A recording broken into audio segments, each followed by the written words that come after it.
की दो बहुएं थी, सुधा और गौरी। दोनों के दो बच्चे। गौरी नौकरी करती, पैसे कमाती और लोगों को बातें सुनाती, तो वहीं सुधा अपनी और गौरी के बच्चों को पढ़ाती, लिखाती, उनका ख्याल करती और घर का सारा काम भी करती। लेकिन फिर भी कंचन को पसंद थी गौरी। बच्चे चलो उठो, स्कूल का टाइम हो रहा है। भाभी, इन लोगों को आप अपने कमरे में ही सुला लिया करो ना, मैं डिस्टर्ब होती हूँ। वैसे भी आप क्या जानो ऑफिस में कितना काम होता है। अरे वाह, मैं तो चाची के पास सोऊंगा। अरे नहीं बेटा, बच्चों को माँ के पास ही सोना चाहिए। ये बोलकर सुधा बच्चों को साथ लेकर बाहर आ जाती है।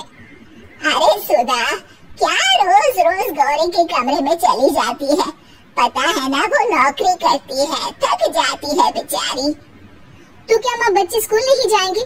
वैसे भी सुबह की पढ़ाई दिमाग पर ज्यादा असर करती है, इसलिए मैं इन लोगों को सुबह जल्दी उठाकर दिन में सुला भी देती हूँ। अच्छा ठीक है, ज्यादा समझदारी ना दिखा। इतनी समझदार होती ना तो आज किसी दफ्तर में अफसर होती।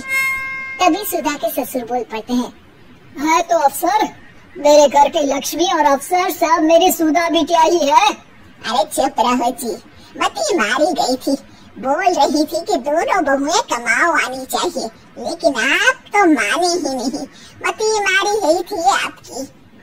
तभी सुधा सास को चाय का प्याला पकड़ाती है।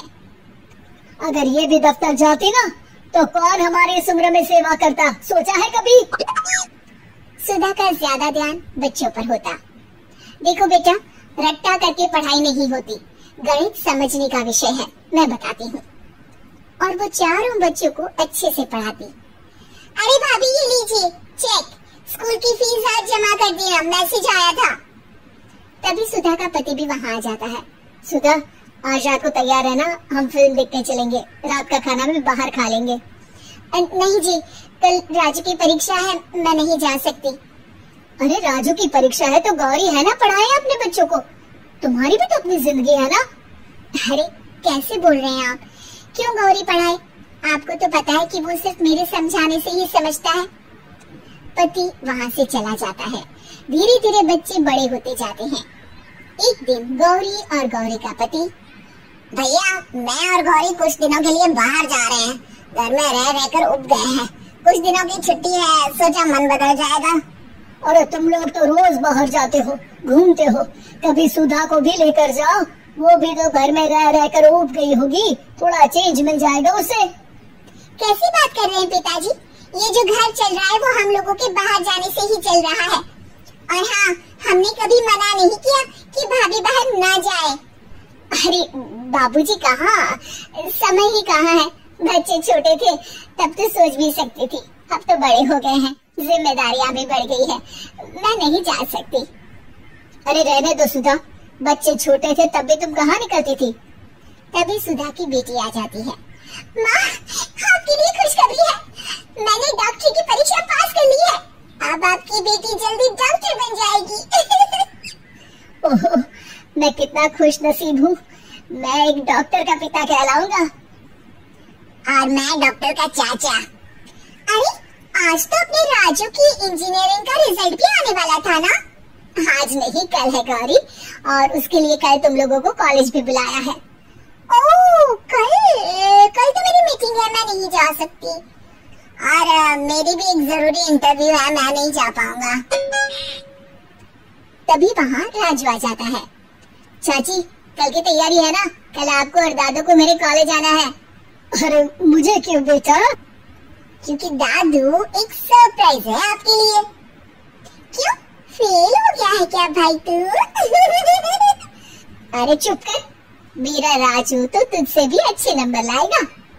क्या बात है राजू, मम्मी पापा के लिए कुछ नहीं, हमें नहीं आना है क्या कल? आप तो बिजी होंगे ना, इसलिए नहीं कहा आपको।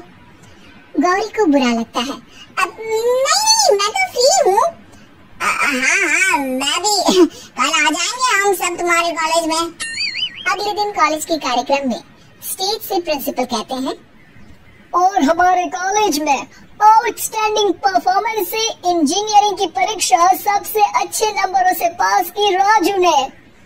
राजू स्टेज पर आकर अपना पुरस्कार लो और 2 शब्द बोलो। राजू स्टेज पर जाता है और माइक पर कहता है, मैं आज स्टेज पर बुलाना चाहूंगा उनको जिसके कारण मैं आज इस मकाम तक पहुंचा हूँ। मैं आज जो कुछ भी हूँ वो हूँ मेरी सबसे प्यारी गौरी। को लगता है कि उसका बेटा अब उसे स्टेज पर बुलाएगा। वो खड़ी हो जाती है। वो है मेरी सबसे प्यारी प्यारी प्यारी प्यारी सी चाची के कारण। मैं चाहूंगा कि मेरा ये पुरस्कार मेरे चाची के हाथों से मुझे मिले। गौरी का मुंह उतर जाता है। सब लोग घर वापस लौटते हैं। वाह, ये तो वही बात होगी कि खाद कोई और डाले, फसल कोई और खाए। मेरे बेटे ने मुझसे तो पूछा ही नहीं, कमाई धमाई तो सब धरी की धरी रहेगी। मैं राजू से बात करूंगी गौरी, तुम परेशान ना हो। अरे भाभी, जो होना था वो तो हो गया, अब क्या बात करेंगी। अच्छा होता कि मैं इंटरव्यू में ही चला जाता। तभी वहाँ ससुर जी आ जाते हैं। अरे बेटा, कमाई सिर्फ पैसों की ही नहीं बल्कि असली कमाई तो आपके संस्कारों की होती है, जो सुधा बहू ने कमाया। बच्चों के लिए दिया उसका त्याग और बलिदान, तो रंग तो आना ही था।